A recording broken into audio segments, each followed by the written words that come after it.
Welcome back. I want to start today's episode with a question that I think almost every creator, entrepreneur, or marketer has asked themselves at some point. How do some people seem to be everywhere?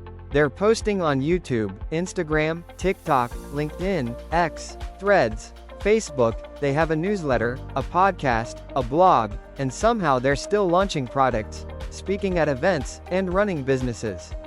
At first glance, it looks impossible. You assume they have a massive team, or unlimited time, or maybe they simply don't sleep. But after speaking with creators, agency owners, and founders over the last year, I've realized something interesting. The biggest creators aren't necessarily creating 10 times more content than everyone else. They're creating one great piece of content and turning it into an entire ecosystem. And AI has accelerated this process more than any technology we've seen before. Exactly. One of the biggest myths in the creator economy is that success comes from constantly creating new ideas. In reality, successful creators don't just create content, they build content systems.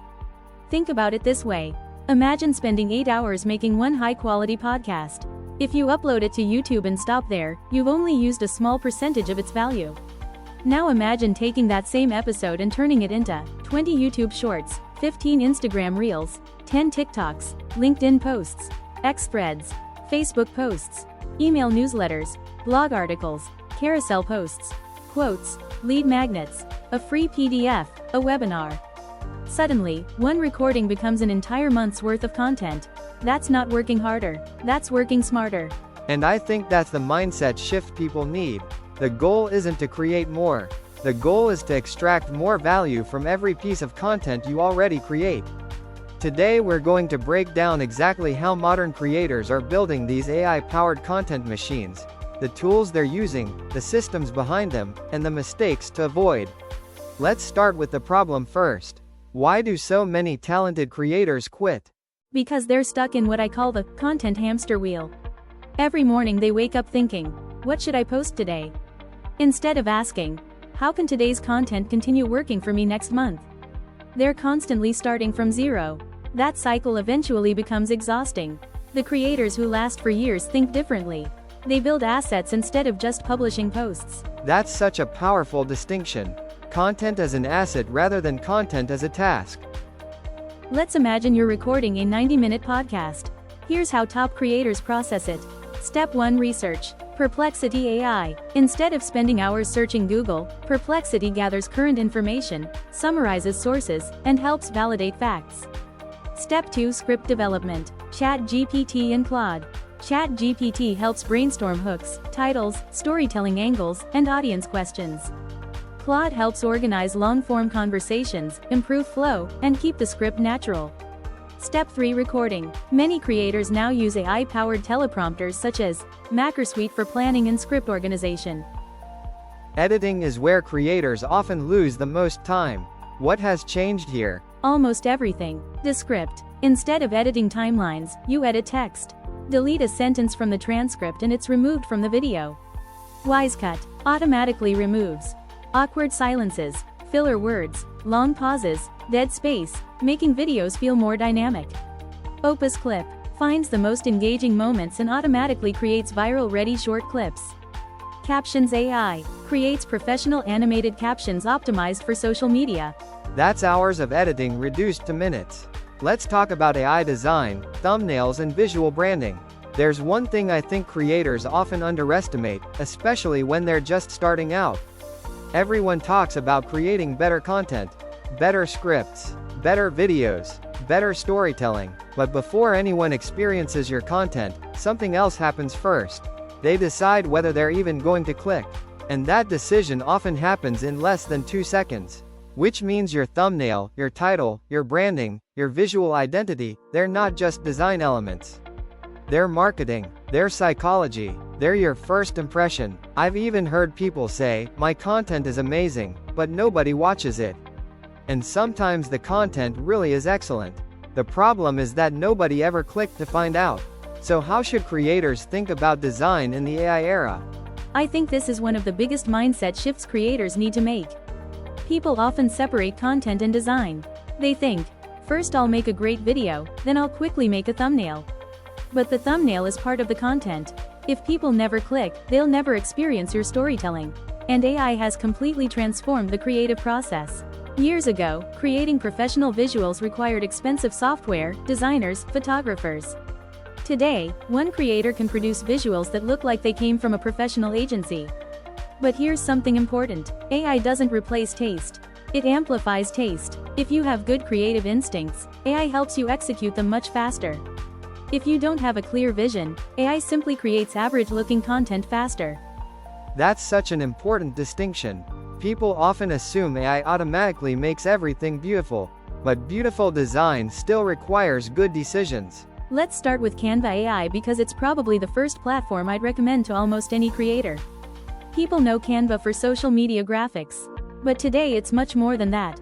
You can create YouTube thumbnails, Instagram carousels, ebooks, presentations, media kits, pitch decks, brand guidelines, social campaigns. What's impressive is how AI speeds up the entire process. Instead of staring at a blank canvas, you can describe your idea and generate multiple concepts within seconds. I also think Canva reduces decision fatigue.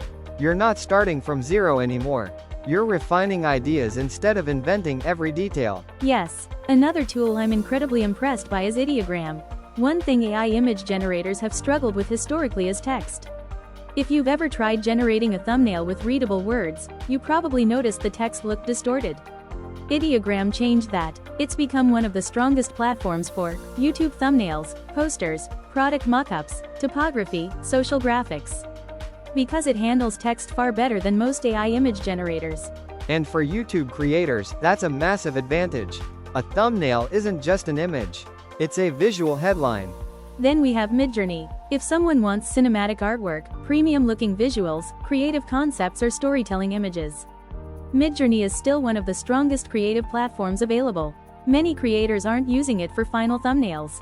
They're using it for inspiration, mood boards, visual storytelling, concept development. It becomes part of the creative thinking process.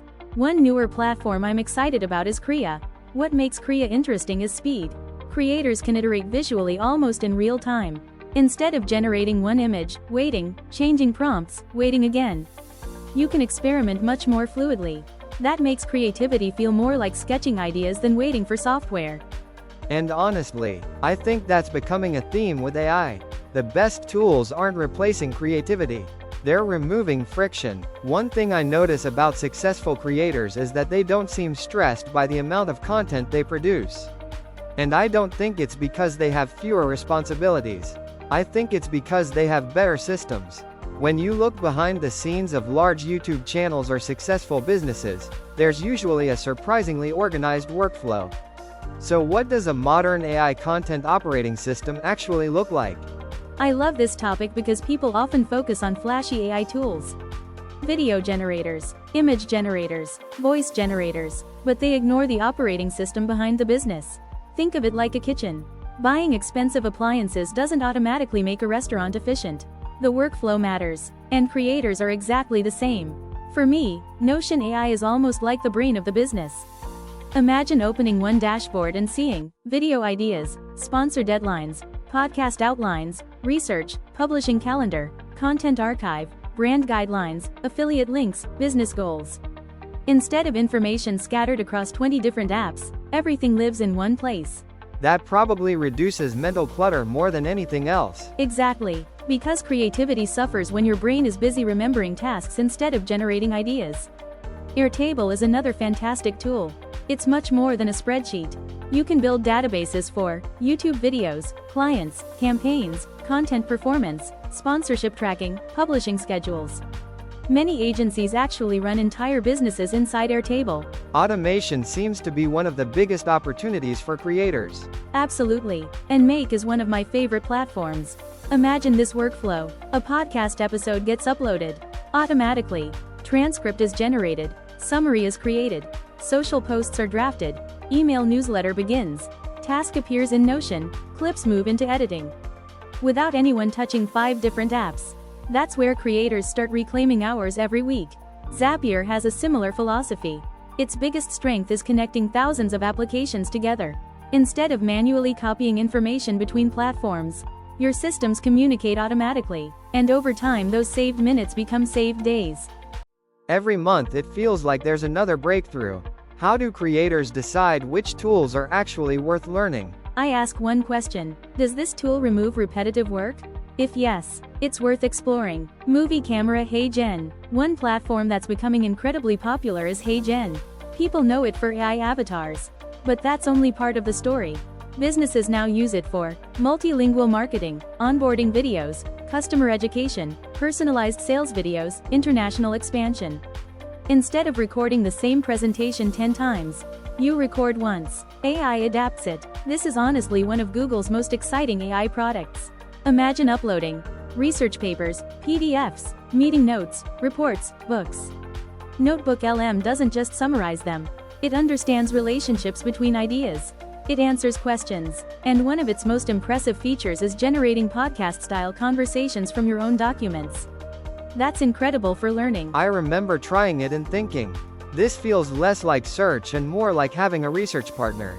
Exactly. And I think that's where AI is heading. Not replacing thinking, supporting thinking. Napkin AI is another fascinating platform. It converts complex ideas into diagrams, flowcharts, business frameworks, educational visuals. Instead of spending hours creating diagrams manually, AI visualizes your thinking. Granola is becoming very popular among founders. It quietly listens during meetings, then generates summaries, action points, decisions, follow-up tasks. It's one of those tools that saves small amounts of time repeatedly. And those savings compound. Let's finish with something a little more personal. After everything we've discussed today, all the AI tools, all the workflows, all the automation, if someone listening is just beginning their journey, what do you genuinely hope they remember from this conversation? Honestly, I hope they don't leave thinking they need 20 new AI tools. Because that's probably the wrong lesson. The biggest creators I know aren't successful because they use the most software. They're successful because they're consistent. They publish, they learn, they improve. Every single week, AI simply allows that consistency to become more sustainable. I think that's incredibly reassuring. Because it's easy to feel overwhelmed. Every day there's another tool, another announcement, another feature, and people start believing they're already behind. Exactly. But here's something I've noticed. Most successful creators don't chase every trend. They're selective. They ask, will this tool genuinely improve my workflow? Will it save meaningful time? Will it help me create more value for my audience? If the answer is yes, they adopt it. If not, they ignore it and keep building. So focus on progress rather than novelty. Because audiences don't reward creators for using the newest AI tool. They reward creators who consistently solve problems, educate, entertain, or inspire them. Technology will keep changing, platforms will keep evolving, but trust is still earned the same way it's always been. One valuable piece of content at a time. I think that's a perfect note to end on. Because today's conversation wasn't really about tools. It was about building a creative system that gives you freedom instead of constant pressure. And remember, you don't need to install 20 AI apps tomorrow. Pick one tool that solves a real problem in your workflow. Master it, then add another. Small improvements made consistently often lead to remarkable results over time. If there's one thing we'd love for you to take away from this episode, it's this. Your goal isn't to become an AI expert. Your goal is to become better at what you already do, with AI as your assistant, not your replacement. Thank you for joining us again. We genuinely appreciate every listener who's part of this growing community. Every comment, every question, and every conversation helps shape future episodes. Take care, everyone. We'll see you in the next episode.